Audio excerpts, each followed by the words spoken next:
और प्यारे बच्चों, आप सकुशल होंगे। उम्मीद करती हूँ आप खुश होंगे और प्रार्थना भी यही करती हूँ कि आप सब लोग खुश रहें, हमेशा परमात्मा आपको खुश रखे। आज मैं आप सबके बीच में एक विशेष कारण से आई हूँ।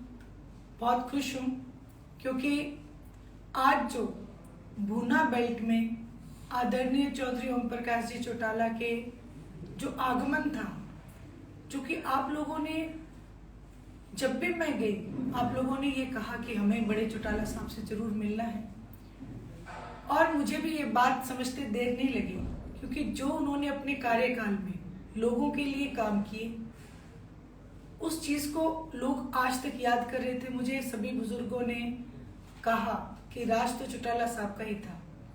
जब उनके सामने मैंने ये बात रखी कि सभी आपसे मिलना चाहते हैं, तो वो भी खुद को इस बात से रोक नहीं पाए। उन्होंने कहा कि हाँ, मैं जरूर मिल के आऊंगा। हरियाणा प्रदेश में तो मेरी आत्मा बसती है। इसलिए वो आज पूरे भूना बेल्ट में दोपहर बाद से लेके रात तक 8:30 बजे तक निरंतर हर गांव में लोगों से मिलते हुए फिर सिरसा की तरफ गए हैं। और आप सबने भी अपार प्यार, प्रेम और विश्वास जता के इस बात पे मोहर लगा दी कि फतेहाबाद की जो सीट है वो इंडियन नेशनल लोकदल और बीएसपी का गठबंधन जीतने जा रहा है। इस चीज के लिए भी मैं आपको बधाई दूंगी और एक और आपसे प्रार्थना करूंगी।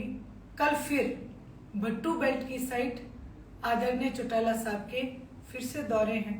मेरी आपसे प्रार्थना है कि जिस तरीके से आज आपने पूरा दिन साथ दिया और चौटाला साहब का गर्म जोशी से जो स्वागत किया, उसी तरीके से हमें भट्टू बेल्ट में भी चौटाला साहब का स्वागत करना है और उन्हें इस बात का विश्वास दिलाना है कि न केवल फतेहाबाद बल्कि हरियाणा प्रदेश के मुख्यमंत्री अभय सिंह जी चौटाला ही होंगे। ये बात मैं इसलिए भी दावे से कह सकती हूँ क्योंकि जहां पे भी गई सबने एक बात कही कि विधानसभा में अगर कोई 90 विधायकों में से अगर किसी ने आवाज उठाई हरियाणा प्रदेश की, तो वो अभय सिंह जी चौटाला ने उठाई। जब वो मुझे ये बात कहते हैं तो मैं भी उनसे यही बात कहती हूँ कि हम आपसे राजनीतिक नहीं, पारिवारिक रिश्ता रखते हैं। जब भी हमारे परिवार पे कोई आंच आएगी, अगर कोई हमारे परिवार की अनदेखी करेगा या अफसरशाही जब जब हावी होगी, तब तब पूरे हरियाणा प्रदेश के जन जन को इनेलो की याद आएगी। और आज इसी बात को लेके मैं बिल्कुल आश्वस्त हूं कि फतेहाबाद की सीट इनेलो बसपा गठबंधन जीतने जा रहा है। जितनी मेहनत इनेलो के कार्यकर्ताओं ने की, उससे कई गुना ज्यादा मेहनत बीएसपी के कार्यकर्ता भी कर रहे हैं, निरंतर साथ दे रहे हैं।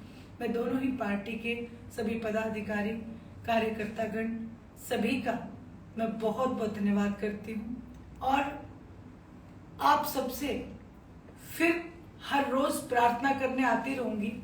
और जितनी जी समस्याएं हैं, ना केवल फतेहाबाद शहर बल्कि पूरे फतेहाबाद हलके की हर समस्या को लेके मैं आपको ये विश्वास दिलाती हूँ, आपकी समस्या मेरी समस्या होगी और आपके बीच ये समस्याओं को हम रहने नहीं देंगे।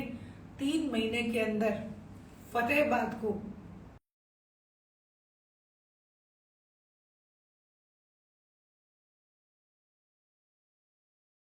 चश्मे के सामने वाला आप बटन दबा देना। 4 नंबर पे हमारा बटन है। जब आप 4 नंबर का बटन दबाओगे तो सुनैना चौटाला को एमएलए बनाओगे और जिस दिन आपकी बहन, आपकी बेटी उस कुर्सी पे बैठेगी, तो मैं एक एक मेरे भाई, एक एक मेरी बहन, बड़े बुजुर्ग से ये वायदा करती हूँ, आप खुद को स्वयं एमएलए समझने का काम करेंगे। आपको कभी भी इस बात का आभास नहीं होने दिया जाएगा कि आपको काम के लिए दर दर की ठोकरें खाने के लिए छोड़ दिया है। ऐसा कभी भी नहीं होगा। मैं आपका काम आपके कहने से पहले करके दूंगी। यही बात लेके आज आपके बीच में आई थी। आप सब लोगों ने मेरा साथ दिया। कल फिर मिलते हैं भट्टू बेल्ट में, फिर गर्मजोशी से चौटाला साहब का स्वागत करते हैं। आओ सब मिलके फतेहाबाद को एक नई तस्वीर बनाने का काम करें। आपने मेरी बात सुनी। आप सबका धन्यवाद। शुभ रात्रि।